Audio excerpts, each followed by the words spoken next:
Muy bien, 4 de mayo, estamos empezando el capítulo 7 de Yoshua, retomamos nuestro espacio de estudio, lo comparto en la pantalla y estamos listos para avanzar. Una pequeña introducción, esperen que antes de abrir. Hay algunas ideas que van apareciendo en diferentes libros de la Torá. Ahora en este capítulo va a abrir una idea que nos va a acompañar durante mucho tiempo en las lecturas de los textos que tenemos por delante. No significa que en la Torá no haya estado esta idea, pero aparece de una manera muy gráfica y muy repetitiva de acá en adelante. Es una de las ideas centrales que caracterizan a estos escritos de los profetas y de los jueces, especialmente de la época de los jueces. Pero lo vamos a ir viendo en adelante, pero así que el encuentro de hoy traten de prestar atención a esta idea que se va a repetir mucho.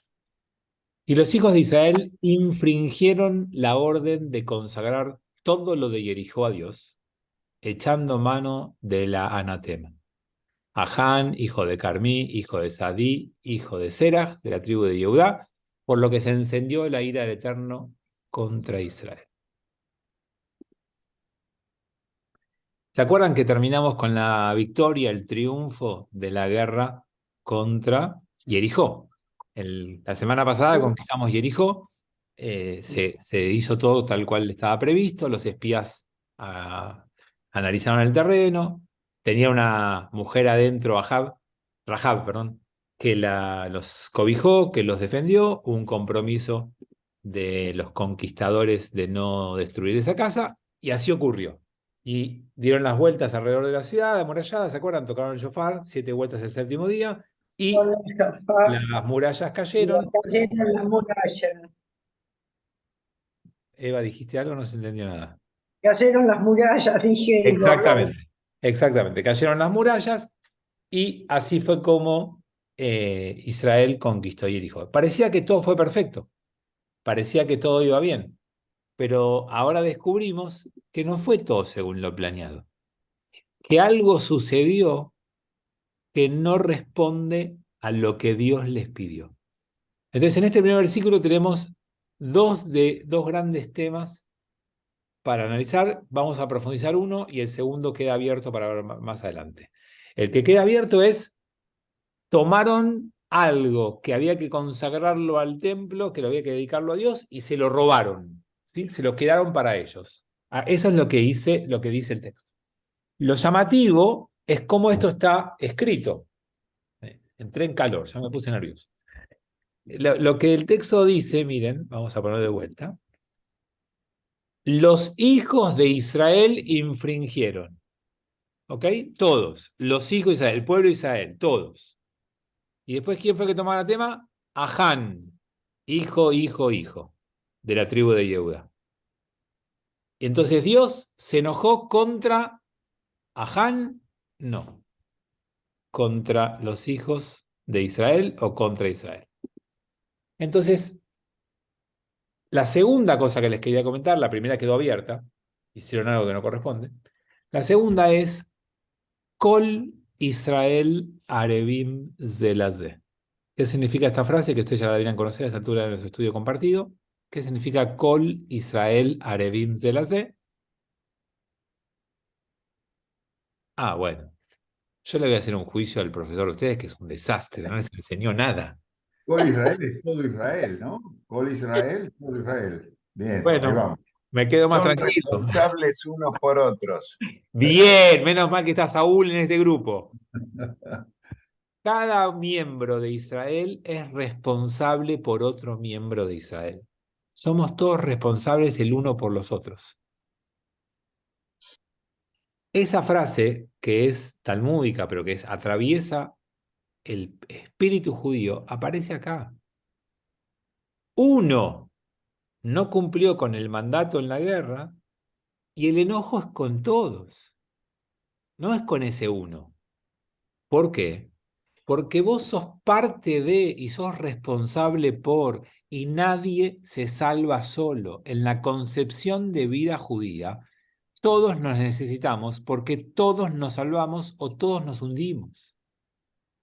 es un concepto de una fuerza de pueblo o de comunidad única. Y por eso quizás tenemos la constitución de pueblo y de comunidad única en la historia de la humanidad. Lo que más me dice la gente no judía que viene al Ambrot es, yo lo que siento acá no lo siento en ningún otro lado. Lo que siento que entre ustedes se cuidan, se quieren, porque no nos conocen, porque después nos matamos.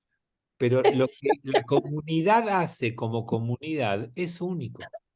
Si vieron la serie Diamantes Turbios o la están viendo, ahí queda muy claro. Parecería que todos nos cuidamos y que la comunidad es uniforme, qué sé yo, y se sacan los ojos, se critican, se clavan el puñal por la espalda. Porque somos seres humanos y la miseria es parte del ser humano, no importa si sos religioso o no, si sos judío o no, la miseria está presente. Pero el mandato de Dios y la propuesta judía es que vos no te ocupás solamente de vos.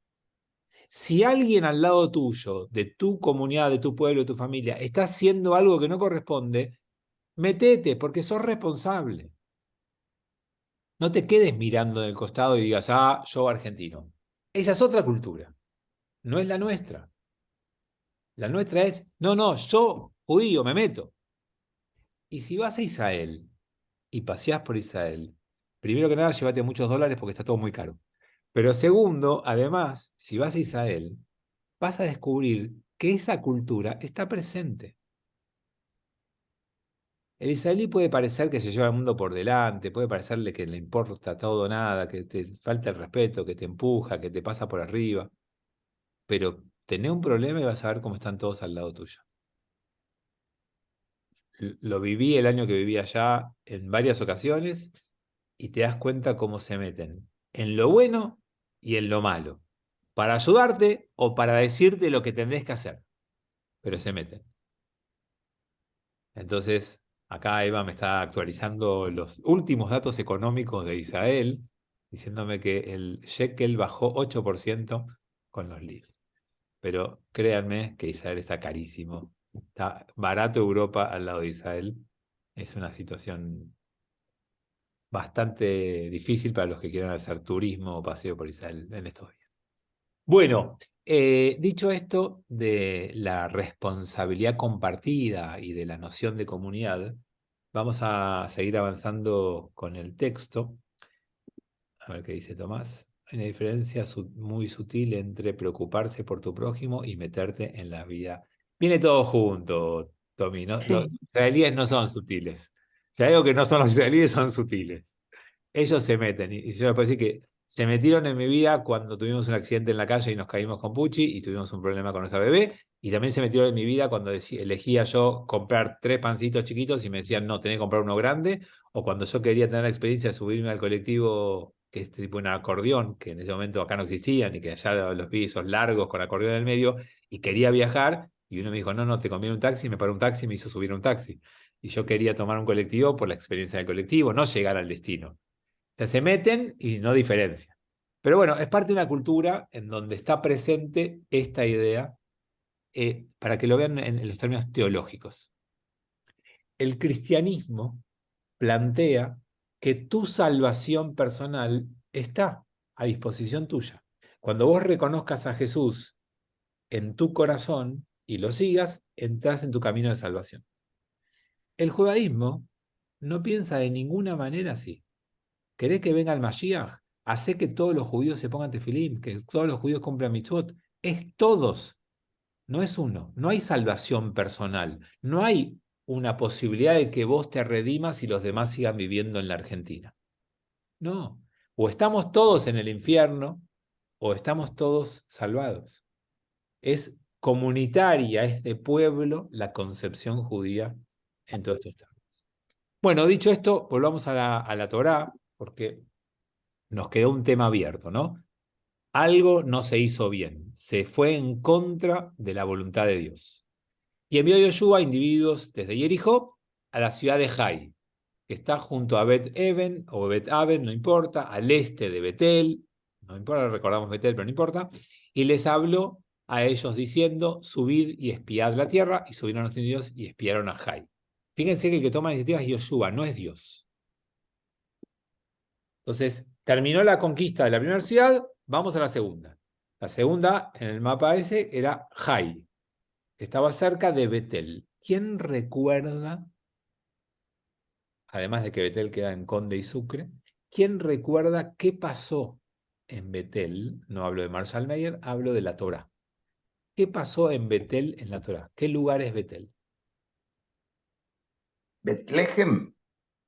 No, ese es otro lugar. Betlehem es otro lugar. ¿Qué pasó en Betel? ¿Quién tuvo un episodio importante en su vida en Betel contado en la Torá? ¿Está enterrada una de las matriarcas? No, eso es Rachel en Betlehem, lo que dijiste antes. Betel es el lugar en el que Jacob tuvo su sueño y su revelación de Dios. Cuando Jacob se despierta y dice, ay, no sabía que Dios estaba acá en este lugar, después del sueño de la escalera, le pone a ese nombre, a ese lugar, Betel, la casa de Dios. Ese es el episodio que nos contó la Torá sobre este lugar. Me encanta que lo sepan, estoy orgulloso de ustedes. Y ahora viene una conquista de una ciudad que está como si fuera del otro lado de Jardín, a la altura de Betel, ¿no? Está en relación a ese espacio. Entonces, tenemos a Yoshua que toma la iniciativa de que prepara espías para conquistar esta ciudad de Jai. Fíjense que Dios no interviene, pero Yoshua replica lo que Dios le dijo que hagan respecto a Jericó, ¿no? Envía espías. Y regresaron a Yoshua y le dijeron a él, que no suba todo el pueblo, con 2.000 o 3.000 hombres que suban, está bien para golpear a Jai. No extenúes a todo el pueblo, llevándolos hasta allí, porque son pocos ellos. En términos académicos, universitarios, quizás de posgrado, diríamos, se agrandó Chacarita. Nunca habían peleado demasiado. No era un pueblo guerrero. Ganaron la guerra anterior con ayuda de Dios, con milagro y con los shofarot que hacían estragos en las murallas de los enemigos. Y ahora solos, sin Dios, ya se sienten que son el ejército más poderoso del mundo. Y entonces, no, esta ciudad la comemos con pancho. No hace falta que vayan todos, no nos cansemos todos, que vayan algunos que conquisten y vuelvan. Es un paseo, no es una guerra. Y quizás acá aparece una de las cosas que a veces nos afecta a todos los seres humanos, ¿no? Todos necesitamos confianza para hacer lo que hacemos. Necesitas que las cosas te salgan bien para darte confianza, ¿sí? Hay un tema ahora que me preocupa mucho, mucho, y me genera angustia y no sé si compartirlo porque no quiero deprimir a nadie más, pero el domingo es el superclásico.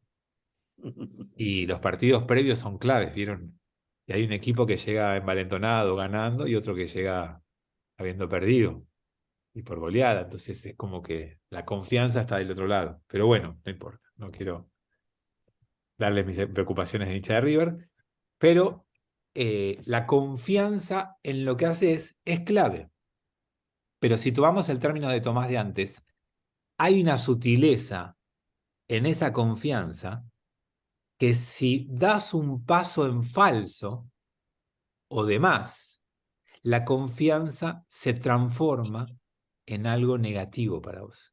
En lugar de ser algo bueno que te da fuerza, coraje y valentía para enfrentar algo difícil, se transforma en soberbia y te hace subestimar el tamaño del desafío que tenés por delante. Y tenemos que tener mucho cuidado con eso. Haber hecho algo bien nos tiene que hacer sentir bien, no nos tiene que hacer agrandarnos. Lograr un primer éxito tiene que impulsarnos a ir en busca de un segundo éxito, redoblando los esfuerzos, no disminuyéndolos porque ya somos exitosos. Hay una diferencia abismal entre tener éxito y ser exitoso. Cuando tenés éxito, tenés que usarlo como confianza, como motivación. cuando sos exitoso, probablemente te relajes y te empiece a ir mal. Entonces acá, después de una primera batalla, se la creyeron, pensaron que la segunda era muy sencilla, muy fácil, y entonces subestimaron el desafío. Pero además hay algo que quizás ellos no sabían, pero ustedes que son lectores profundos de la Torá saben, y es que hay una transgresión metida en el relato que también va a jugar un papel en todo eso. Acá Eva me recuerda que no voy a poder mirar el partido de River Boca porque voy a estar en el vuelo a Marruecos con Lambrot, y es cierto. Bueno, entonces, subieron del pueblo como 3.000 hombres y huyeron delante de la gente de Jai. E hirieron las personas de Jai como a 36 hombres de Israel y se lanzaron a la persecución del resto de los portones de la ciudad hasta Shuarim, los acantilados, y los golpearon al bajar y se derritió el corazón del pueblo como agua. O sea, fueron a una excursión y volvieron corriendo, escapándose, yéndose de ese lugar. Hablemos un segundo del número 36. ¿Quién sabe qué es el número 36 en la tradición judía? ¿Qué es 36?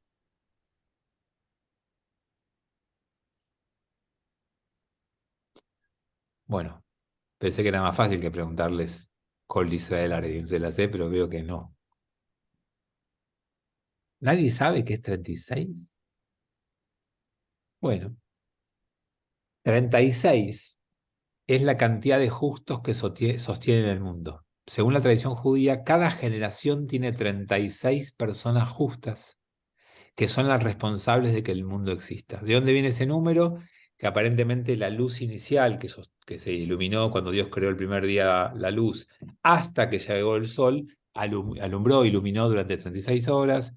Hay un juego de letras que está hecho con todo eso, pero sepan que la tradición judía dice que hay Lamed Vav, que es 36, Lamed Vav, Tzadikim, justos, que sostienen el mundo. Cada generación los necesita, si no, no habría mundo. En esta generación nadie sabe quiénes son los otros 35, ¿no? Solo cada uno sabe que uno es el 36. ¿Por qué la tecnología sostiene esto? Porque dice que el mundo no existe por sí mismo, que necesita del compromiso y el super compromiso de algunos para que esto funcione. Mucha gente dice, bueno, el mundo es eterno, va a existir siempre. No importa lo que hagamos, no importa cuánto destruyamos el planeta, no importa lo que contaminemos, no importa nada. El mundo va a estar siempre, porque es eterno. Y el judaísmo te dice, no, no.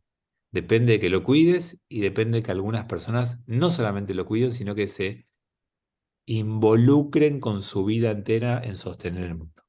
Eso es ser un tzadik, ser una de las personas de cada generación que logra que el mundo subsista. De ahí viene la idea 36, pero bueno, acá en este caso fueron los 3.000, los molieron a palos, los persiguieron, hirieron, y no solamente eso, porque a veces la derrota, el fracaso, no es solamente cuantificar los daños materiales que te dejó esa derrota, sino es cuantificar la caída en tu moral y en tu espíritu. ¿Cuánto esa derrota te afectó a vos de ahí en adelante? ¿Cuánto daño te hizo esa derrota? A veces contamos la baja material y la baja anímica o espiritual es más importante. Por eso cuando a veces viene un hijo o un nieto con una mala nota en el colegio y nosotros la primera pregunta decimos, ¿cuándo es el recuperatorio? Bueno, ¿y cuándo podés volver a darlo?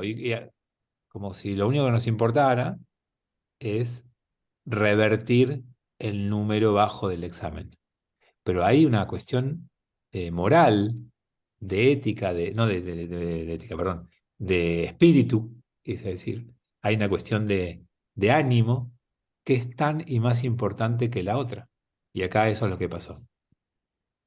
Acá me pregunta Mariano si 3.000 hombres eran mucho para la Torá. No, no eran mucho. Pensá, Mariano, que el último censo que hicieron en la Torá arrojó que soldados, o sea, hombres entre 20 y 50 años eran 603.550. Entonces 3.000 es un número muy bajo.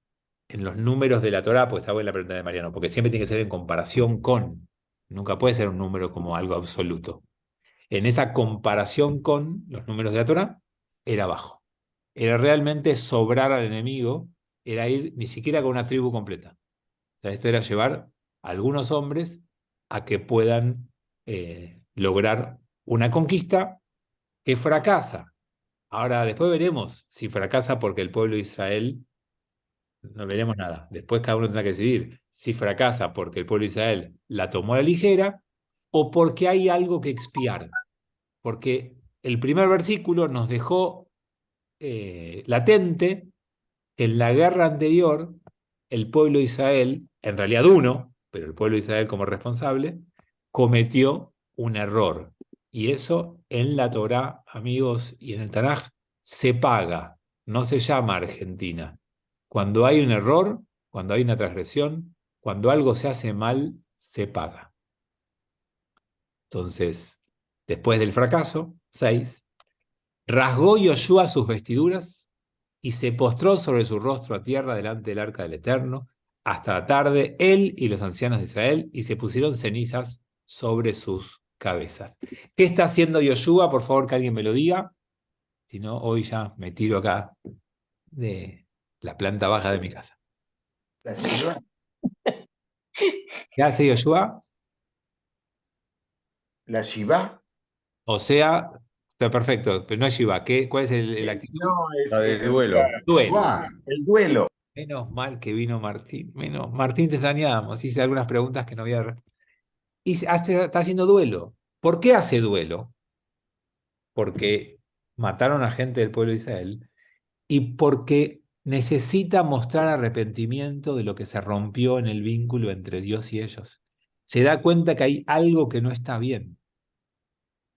Cuando vos perdés algo, lo tenés que duelar. No solamente cuando perdés una persona, una vida o un ser querido. El duelo es la actitud frente a la pérdida de algo importante o valioso para vos. Por supuesto que lo más importante y valioso en nuestra vida son las personas. Entonces estamos acostumbrados a hacer duelo cuando perdemos una persona. Pero cuando perdemos un vínculo, también hay que hacer un proceso de duelo. Cuando perdemos una relación, cuando perdemos una familia o una amistad o una sociedad con un amigo económica, hay un duelo que atravesar. No solamente uno duela a la persona fallecida. Entonces, acá hubo una ruptura, algo que no estaba funcionando bien, que dejó de funcionar, y Yoshua muestra su arrepentimiento a través del proceso de duelo, donde hay un desgarramiento, por eso la cría, lo que hacemos en el cementerio, hay un corte, como hacemos en el cementerio, y hay una actitud de humildad cercana a la tierra. Los procesos de duelo son acercarte al lugar del cual vos provenís, porque es el lugar donde en algún momento vamos a volver a ir. Entonces la manera de estar de duelo es estar cerca de la tierra, con tu rostro hacia abajo, con tu postura corporal cerca de la tierra, por eso no te sientas en silla, te sientas en el piso o en sillas bajas. No, toda la actitud hacia la tierra es lo que complementa al desgarramiento en un proceso de duelo. Dijo Yoshua: ¡ay, Señor Dios! ¿Por qué hiciste cruzar el Jordán a este pueblo para ser entregados en manos de los emoreos para que nos aniquilen? ¿Acaso no hubiera sido mejor permanecer del otro lado del Jordán? ¿A qué les recuerda esto? A la salida de Mitzrayim. Moshe con el becerro de oro. Exactamente, las dos cosas. Cuando salimos, que hubo gente que quiso volver frente a la primera dificultad, o Moshe queriendo convencer a Dios después del becerro de oro, como dice Pablo, desde la calle seguramente, porque está desde el teléfono. Como nos dijo recién Pato, tenemos reminiscencias de un texto que permanentemente busca conectar con el texto anterior y conectar la figura de Yoshua con la de Moshe. Moshe, una de las grandes cosas que hizo fue salvar al pueblo y el vínculo entre pueblo y Dios varias veces. Bueno, acá Yoshua empieza a hacer lo mismo. Hay algo que se rompió y hay un líder que va a intentar recomponer el vínculo entre estas dos partes, entre el pueblo de Israel y Dios. Señor, ¿qué puedo decir después que Israel ha dado la espalda al enemigo, después de un fracaso así? Y cuando lo oigan, el cananita y todos los habitantes de la tierra nos rodearán y borrarán nuestro nombre de sobre la faz de la tierra. ¿Y qué será de tu grandioso nombre? Y como dijo Pato, es lo mismo que hace Moshe. Le dice a Dios, escúchame, esto que estás haciendo, que parece ser un castigo a Israel, va en contra tuyo. Vos pensás que estás castigando a Israel, pero estás castigándote a vos mismo. ¿Por qué? Porque lo que hiciste vos va a envalentonar a todos los vecinos. Va a decir, este pueblo es débil, perdió el favor de Dios. Y lo van a atacar. Y cuando todos juntos lo ataquen, lo van a destruir. A mí esto a veces me hace pensar en la imagen de un padre queriendo castigar a su hijo y le dice, ¿sabes qué? No venís a las vacaciones o no venís a la salida que habíamos pensado o te vas a comer a tu cuarto. ¿Y quién se pierde de la familia, de las vacaciones o de la comida compartida? Vos mismo. A veces pones un castigo que en realidad te castiga a vos mismo. Porque cuando comes en familia o cuando vas de vacaciones o cuando salís, si lo haces con tu familia completa, es un disfrute, y si lo haces sin algún miembro de la familia, no, para que aprenda, para que sufra, que se quede y que sufra. Y en realidad, si sos de verdad una familia, vas a sufrir más vos que él o ella. Por eso, la noción de que a veces hay que tomar conciencia de que nuestra reacción a un determinado acontecimiento y nuestra manera o forma de devolver a lo que nos pasó puede ser un boomerang sobre nosotros mismos. Puede volver a nosotros mismos lo que estamos haciendo. Por lo tanto, les sugiero pensar cuando van a reaccionar a un error o a una necesidad de poner un castigo, que no sea sobre ustedes mismos, o si lo es, que por lo menos sean conscientes de lo que están haciendo. Es así. Ahora, Dios necesita que un hombre le diga, che, flaco, fíjate que lo que estás haciendo no está bien pensado. Obviamente que no. Pero ¿qué es lo que está probando Dios? Si Yoshua ejerce el rol de liderazgo o no. Y ejerciendo el rol de liderazgo, fortaleces tu liderazgo. Por supuesto que no hace falta que se lo digan a Dios. Pero al hacerlo, vos creces como persona. Es como cuando siempre, el clásico ejemplo, ¿no? Cuando vos decís a tu hijo, a donde vayas, gracias y por favor. Muy bien. Y vos haces algo por tu hijo y dices, ¿qué se dice? ¿Qué se dice? Vos necesitas que te diga a vos, no necesitas que lo diga afuera, pero al hacerlo, decírtelo a vos, lo acostumbrás a que después de esas cosas se dice gracias o se pide por favor. Entonces, cuando vos le dices a tu hijo, ¿qué se dice? No estás queriendo que te lo diga a vos, se supone debiera ser, sino que estás enseñándole y acostumbrándolo a que lo haga en otro momento. Entonces, Yoshua, Dios no necesita que Yoshua diga esto, pero al plantearle las cosas de forma tal de invitarlo a hacerlo, lo está fortaleciendo en su rol de líder. A ver, Ana dice, también se me viene que todos somos hijos de Dios, los hijos de Israel y los otros pueblos también. Y entonces, ¿a qué lo conectas, Anita? Que no termino de entender a qué te referís. No, digo que por ahí si un hijo está haciendo algo mal, por ahí, todos los pueblos son hijos de Dios. Dios no distingue. Entonces digo, bueno, ponerle que sean como hermanos todos los pueblos. Si uno está en ese momento actuando mal, por más que sea tu hijo, no tenés por qué castigar al otro. O sea, si es que estamos hablando de castigo, que no creo que sea castigo, sino que son lecciones. para ver algo y aprender, pero digo, también hay que contemplar como la mirada más grande, me parece a mí, ¿no? Que no es que castigó a un hijo, sino que son todos hijos. Y bueno, no siempre un hijo tiene la razón todo el tiempo, sino que hay que ir educando y mostrándole cosas, no Sí, sé. en este caso hay un camino de aprendizaje del pueblo de Israel, de que cuando vos haces las cosas bien, te va a ir bien, y cuando vos haces las cosas mal, te va a ir mal. Que eso es aplicable a todos. En este caso está elegido el hijo de Israel, el pueblo de Israel como hijo, como símbolo, como mensaje educativo, pero es replicable a todos. Lo que hay detrás de este relato que decíamos al principio es, si haces las cosas bien, te va a ir bien. Si haces las cosas mal, te va a ir mal. Y como acá hicieron las cosas mal, Claro, como una ley de causa y efecto, ¿no? acá, Como no que es si te comportás mal, no importa de qué tribu seas o de qué pueblo, sino que te va a ir mal. tal cual, y como dijiste, no como castigo, como consecuencia de tus propios actos. O sea, la cosmovisión de la Torá es esa. Ahora, vos me vas a decir, tengo 1000 ejemplos en la vida que me rodea de gente que hace las cosas mal y le va bien, o de gente que hace las cosas bien y le va mal. No lo sé. Solo sabemos, en parte, no completo, algo de nuestra propia vida. Pero no sabemos. Y no juzguemos por las apariencias. Y no opinemos por lo que se ve. Y el que te vaya bien no significa que te vaya bien en el plano económico. Que te vaya bien o que te vaya mal tiene que ver con otras cosas. No tiene que ver con el éxito social o económico. Puede tener que ver con tu propia vida interior y tranquilidad y calma o no.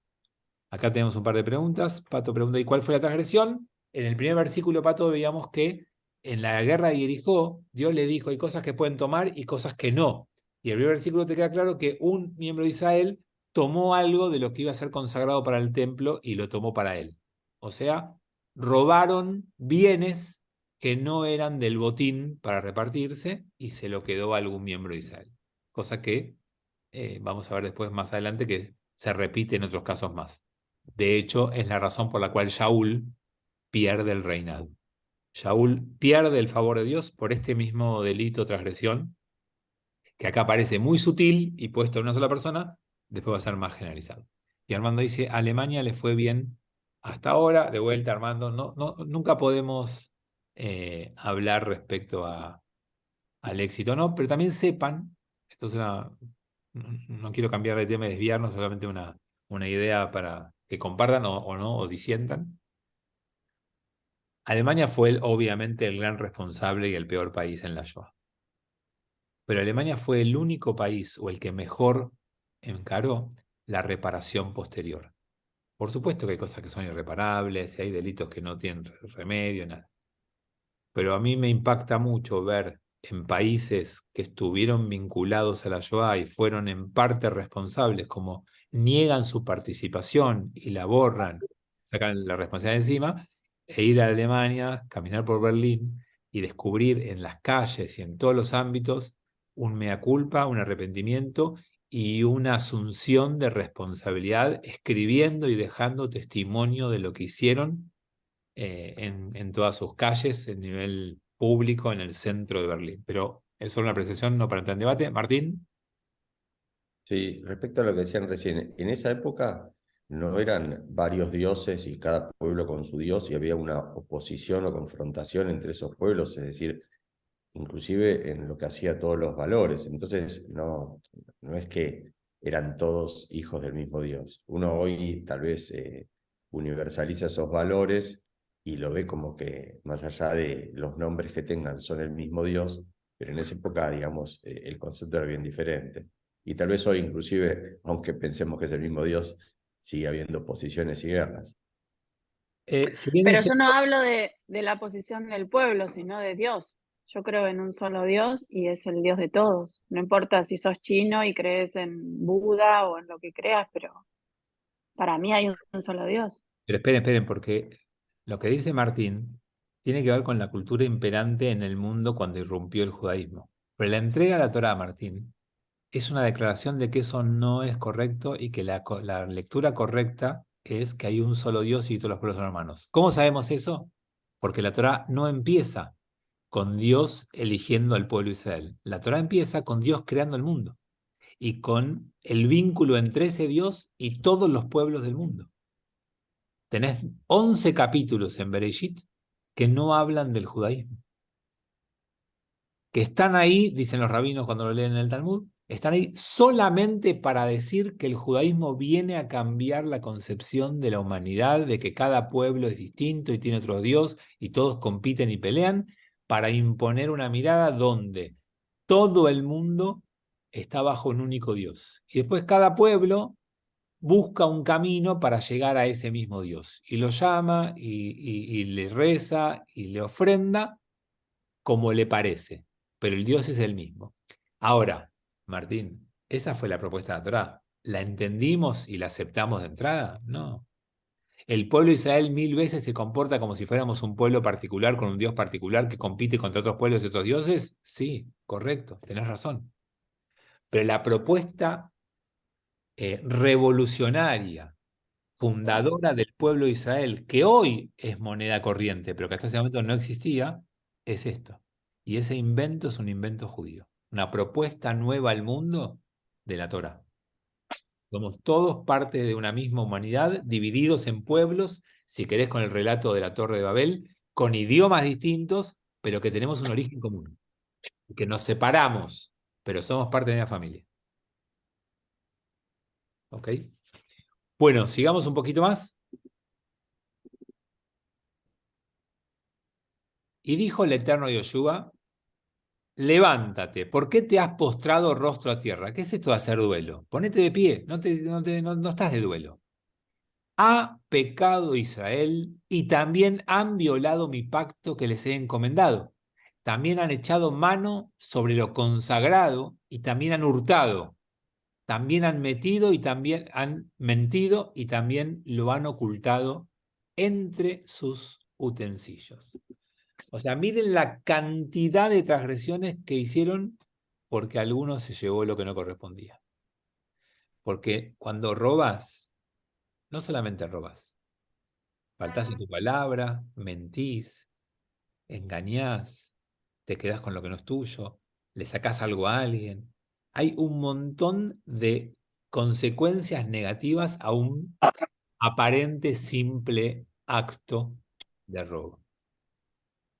Entonces, acá Dios pone de vuelta en manifiesto para que todos sepan lo que el primer versículo nos adelantó. ¿Se acuerdan? El primer versículo nos dijo, acá hubo alguien que se quedó con lo ajeno. Y acá se lo dice a Yoshua. Entonces, cuando hay así, no tenés que hacer duelo, porque no estás de duelo. Hay una transgresión, no hay una muerte. No se murió la relación, no está el vínculo terminado. Hay una transgresión que fue cometida. Y como toda transgresión cometida en los términos de la Torá, debe ser expiada, no queda impune, nada queda impune. En la categoría de la Torá, todo lo que haces lo pagás. No hay indulto. No existe punto final. No hay amnistía. Hay pago o expiación de cada transgresión. Y yo querría proponerles que vivamos de esa manera. No necesitemos la condena externa, no hace falta que venga un juzgado o alguien a señalarnos. No estás exento de hacer algo malo, pero si lo haces, que nunca quede sin que te hagas cargo y lo repares. Lo que sea que hayas hecho mal, que sea siempre algo que uno busque todos los años, por eso viene Yom Kippur, para hacernos reflexionar y pensar y repasar. Y si sabes qué, sí, en ese momento hice algo que estaba mal. No sé por qué, por comodidad, porque no le di importancia, porque me convino en ese momento, porque no tuve la fuerza para resistirme, porque no tuve el coraje, el valor de enfrentarlo, y ahí hice esto mal. Bueno, eso no te hace un ser humano inútil que no debería continuar la vida. Te hace alguien que necesita asumir esa responsabilidad y reparar lo que hizo. No hagas duelo, repará. No digas, ay, soy un desastre, uy, soy lo peor del mundo, soy un... No, porque eso es victimizarte. ponete a laburar. Andá y hacé lo que tengas que hacer. Repará lo que hiciste mal. Y entonces Dios lo bofetea. Primero para que salga del estado de víctima. Después mostrándole lo que hicieron mal. Y no podrán los hijos de Israel sobreponerse a sus enemigos. La espalda le darán, o sea, van a huir, van a escapar a sus enemigos, pues os habéis convertido en anatema. No estaré con vosotros si no quitan de entre ustedes la anatema. Eso que robaste, eso tenés que devolverlo. Eso te convierte a vos en algo malo. Tenés que ser capaz de repararlo. Acá no hagas duelo, no te cortes la ropa, no te tires al piso, no pidas. Repará lo que hiciste mal. Y ese es el camino. Y a veces soñamos con que no se enteren, con que quede en el anonimato, con que quede ahí guardado. Y el sueño debería ser que uno pueda hacer frente y reparar eso que hizo mal. Claudio dice, qué difícil el primer paso, reconocer lo que hicimos mal. Sí, amigos, así es. Justo estoy preparando para otro espacio, para otra cosa, los 5 pasos del arrepentimiento de Maimónides, que es el ejemplo más claro que tenemos de esta idea. Y se los pongo rápidamente, en algún momento lo voy a enseñar más tranquilo, pero les pongo rápidamente cómo es el proceso de Teshuvá, de arrepentimiento de Rambam, de Maimónides. Y dice que el primer paso es ponerle nombre y hacerse cargo del daño. Lo primero que tenga que hacer es poder poner en palabras y decir qué es lo que hiciste mal. Acá hay un robo. Acá alguien se choreó lo que no correspondía. Después empieza un proceso interior, vos tenés que empezar a cambiar. Vos tenés que decir, si yo hice eso, yo me robé lo que no correspondía, tengo que empezar un proceso interior de cambio. Y una vez que empecé el proceso de cambio, ya soy otro, y siendo otro, tercer paso, voy a reparar el daño. Tengo que corregir y reparar el daño que provoqué. Y el cuarto paso, una vez que reparé el daño, es acercarme y pedir disculpas. Y por supuesto que todo el proceso termina cuando frente a la misma situación tomo una decisión diferente. Esos son los 5 pasos que se los dije muy rápidamente de Rambam, de Maimónides, que en algún momento lo vamos a analizar con más detenimiento, pero hay todo un proceso establecido en esa situación. Y por supuesto, como dice Claudio, empezar diciendo mala mía es un desafío difícil. Ahora, si decís mala mía y te quedás con el mala mía, sorry, no alcanza, ¿no? Es solamente el primero de los 5 pasos que plantea Rambam para ese tema. Levántate, santifica al pueblo y di, santificaos para mañana, pues así ha dicho el eterno Dios de Israel. Anatema hay entre vosotros, Israel, no podréis levantaros ante vuestros enemigos hasta que no quitéis la anatema de entre vosotros. No perdiste una guerra, perdiste el rumbo. El problema no es la batalla, el problema es quién sos. Tenés que recuperar quién sos para volver a enfrentar la batalla que tenés. Y cuando seas quién sos, vas a ganar la batalla. Lo que a veces nos pasa es que perdemos quién somos y hacemos las cosas mal. Cuando vos dejás de ser vos para hacer algo distinto a lo que vos sos, te va a ir mal en la vida. Y te preocupás, ¿qué tengo que hacer? Tengo que recuperar quién soy. Cuando te esté yendo mal, cuando las cosas no salgan como querés, tenés que volver a tu origen y entender quién sos y volver a hacerlo desde quién sos vos y no desde otro lugar. Y por la mañana os acercaréis por tribus, y será que la tribu que sea señalada por Dios serán acercadas por familia, y la familia que sea señalada por el Eterno se acercarán por sus cosas, y la casa que sea señalada por Dios se acercarán por hombres, y será que el que ha incurrido en anatema será quemado a fuego, él y todo lo que posea, pues ha violado el pacto del Eterno. Bueno, acá ya estamos en esos textos que nos irritan, ¿no? Alguien se equivocó, alguien hizo algo mal y no se arrepintió, no pidió perdón. Pues cuando pasó todo esto, decía, che, soy yo, me equivoqué. Se escondió, quiso pasar desapercibido, bueno, Dios lo pondrá en evidencia, recibirá el castigo y recién ahí podrán ustedes salir a volver a ser quienes eran y volver a el camino en el que estaban antes de todo esto. Madrugó Yoshua en la mañana, se acercó a Israel por tribu y fue tomada la tribu de Yehudá, y acercó a la familia de Yehudá, y fue tomada la familia de Seraj, que entró con los hombres de Seraj, y fue tomado Zadí. O sea, volvieron a la persona original con el que abrimos el capítulo. Y acercó a cada uno de los hombres de su casa, y fue tomado Ahán, hijo de Carmi, hijo de Zadí, el chorro, Ahán es el que robó. Y dijo Yoshua a Ahán: hijo mío, te ruego que des honra al Eterno, Dios de Israel, y ríndele honor. Dime, por favor, ¿qué has hecho? No lo ocultes de mí. ¿No te confesaste, no lo asumiste vos solo? Bueno, hacelo ahora. Y respondió Ahán a Yoshua diciendo: en verdad he pecado contra el Eterno, Dios de Israel, así y así he hecho. He visto entre el botín un hermoso manto de Babilonia y 200 siclos de plata y una barra de oro que pesaban 50 siclos. Los codicié y los tomé. He aquí que están enterrados bajo tierra en mi tienda y la plata debajo de ella. No se tentó con un chocolate. No se llevó un souvenir. Se afanó medio templo. Hubo realmente un acto de vandalismo, de robo importante, y hay una palabra clave que es la codicia. O sea, todos tenemos cierto nivel de codicia. El tema es si la codicia nos domina o si dominamos nosotros. ¿Quién gana esa batalla? ¿Cómo la enfrentás? ¿Te dejás llevar o te entregás? ¿Te resistís? O decís, bueno, es normal, le pasa a todos, ¿no? ¿Quién se va a enterar?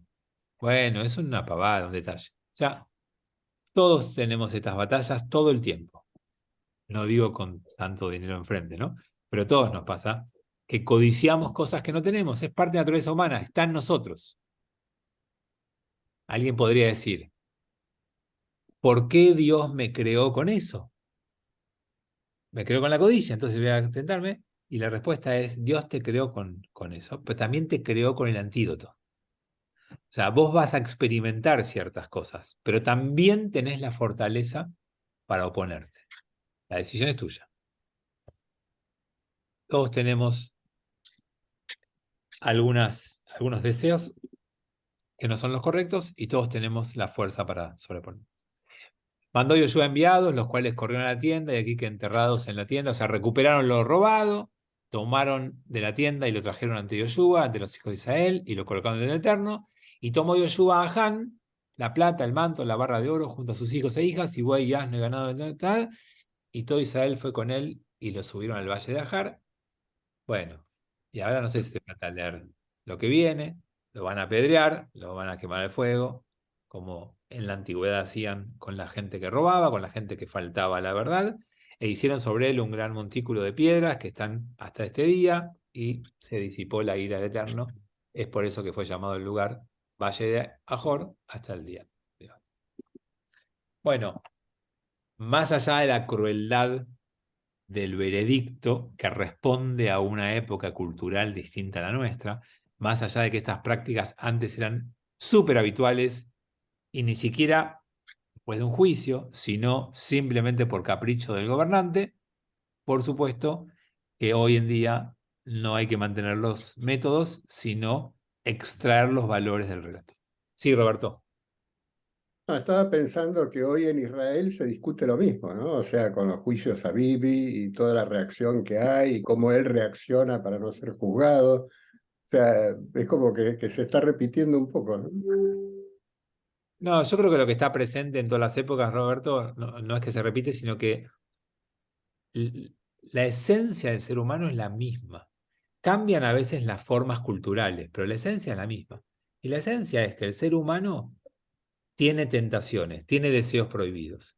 Y cuando se deja tentar o se deja llevar por esos deseos prohibidos, después la actitud básica es: yo no fui, y me defiendo y me escondo y lo evito. Así que lo que vos decís que se genera es eso, pero no hace falta ir a Netanyahu, nos pasa a nosotros también. O en los últimos días, no decir nada grave, ¿no?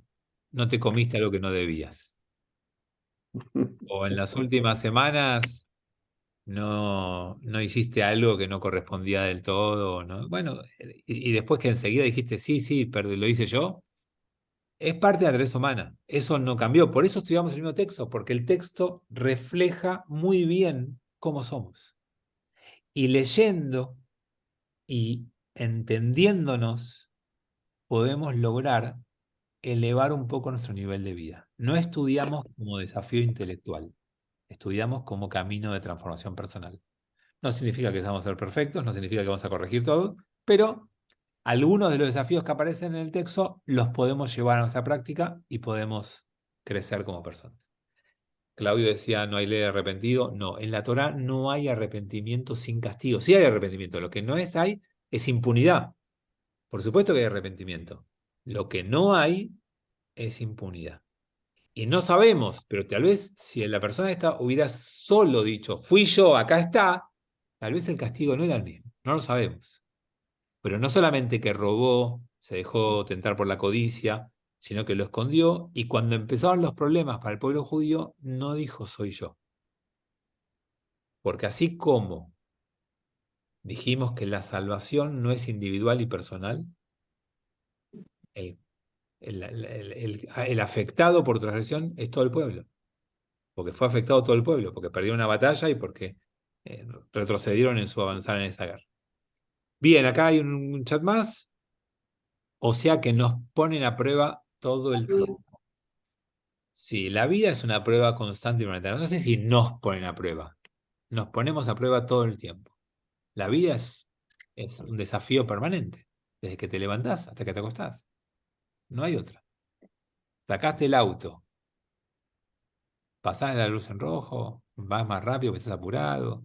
En la esquina dejás pasar al peatón que tiene prioridad. O pasás vos igual que te va a venir a correr caminando, vos estás en el auto. Y llegás al lugar y estacionás. Y tapás un poquito el garage del otro o no lo tapás. Y dejás el auto bien o mal. Yo tengo plata, después pago la multa, ¿qué me importa? Y dejo el auto donde quiero. Y entras a la reunión y cómo saludás y cómo tratas a la gente. ¿Y qué decís? Nada, todo el tiempo, todo momento, nos pasamos tomando pequeñas decisiones. Y con esto cierro. Cada decisión del día es una inversión de energía. Entonces nuestra vida reduce las decisiones lo más posible y vivimos en estructuras automáticas. Si tuviéramos que analizar y pensar cada decisión, nos consumimos toda la energía a las 10 de la mañana y no llegamos a la noche. Entonces, hay muchas decisiones que no analizamos, que están en piloto automático, que están en nuestra forma de ser y afectan directamente a las decisiones sin tomar en cuenta la decisión. Bueno, estudiamos Torah y cumplimos mitzvot para que más de esas decisiones sean las correctas, para que nuestro piloto automático abarque cada vez más fácilmente la decisión correcta. Y depende con quién te reúnas, de qué hables, qué leas y qué te motive, cómo va a ser la mayoría de tu día. Entonces, si sos de la barra brava de un club de fútbol y vivís en el delito y sos una persona agresiva, todo el tiempo la vida te va a poner pruebas y las vas a pasar de esa manera. Si sos una persona espiritual, si buscas una vida elevada, si te nutrís de textos de Torá, si te rodeas de gente de bien, si tus temas de conversaciones son cómo puedo superar y mejorar mis impulsos, lo más probable es que la gran mayoría de tus decisiones sean las correctas. Amigos, por 2 semanas no tenemos encuentro. Nos vamos a Marruecos, como ya saben. Así que con algunos de ustedes disfrutaré del viaje, a otros los veré a la vuelta. Así que nos vamos. Y 2 jueves no tenemos clase, nos vemos en 3 semanas. Sí, Anita. Javi, yo te quería hacer una pregunta. Si tenés 5 minutos después de la clase. Dale, decime. ¿Querés ahora? ¿Sí? ¿Salvo que sea personal? Bueno, no tengo problema. Con un grupo de estudiantes de Cábala estamos viendo el tema del Mesías. Y mi profesor, Mario, nos consiguió para hablar con un sacerdote y con un rabino ortodoxo. Y yo te quería preguntar, sin ningún compromiso, somos poquitos, somos de entre 3, 5, 6. Si querías darnos una reunión de Zoom. Sí, si coordinamos horarios y demás, ningún problema. Así que si querés después escribime y lo coordinamos. Pensé que era una pregunta de Te contenido. escribo por Instagram, ¿puede ser? No, Porque no tengo... Fabian@lambrot.org. Fabian@lambrot.org. Ok. Bueno, muchas gracias. Bueno, que tengan buen día. Mañana nos vemos en el templo de Shabbat Shalom o en YouTube. Buen viaje. Shabbat Gracias. Shalom y buen Buen viaje, viaje. Fabi. Lo Gracias. mejor para ustedes. Hasta mañana, chao. Bien, gracias. Saúl, buen viaje. Gracias.